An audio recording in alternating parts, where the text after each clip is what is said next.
ভগবান গীতায় বলছে মন মনা ভব, মনটা আমাকে দাও। ভগবান কি বলছে? চেয়ে নিচ্ছেন ভগবান। ভগবান বলছেন অষ্টাদশ অধ্যায়ে মুখ্য যুগে 65 শ্লোকে মন মনা ভব মদ ভক্ত মদ জাজি মাম নমস্কুরু মাম এব এসোসি সত্যন্তে প্রতিজন প্রিয়সিনী। ভগবান কি বলছেন? তোমার মনটা আমাকে দিয়ে দাও, তোমার মনটা আমাকে দাও, তোমার ভালোবাসাটা আমাকে দাও। কারণ ভগবান বলছেন আমি আর কিছু চাই না।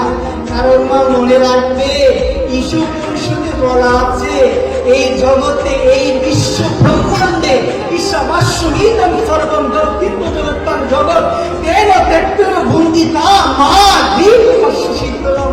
কি বলছেন? আমরা যা কিছু দেখতে পাচ্ছি সবকিছুর মালিক কে? ভগবানকে কোনো কিছু দেওয়ার আমার সাধ্য আছে মা? কোনো কিছু দেওয়ার সাধ্য আছে আমার? আমি ভগবানকে কি দিব? সবকিছু কার? সবকিছু কার? সবকিছু হলো ভগবানের।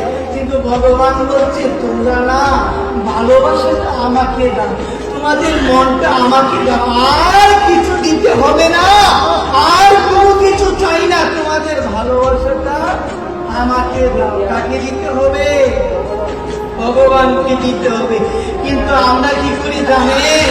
আমরা উল্টো, আমরা হলাম আমাদের ভালোবাসাটা আমাদের মনটা আমরা ভগবানকে না দিয়ে আমরা দিয়েছি স্ত্রী পুত্র পরিজন সংসারকে দিয়েছি, যার কারণে অনবরত এই সংসারের জ্বালা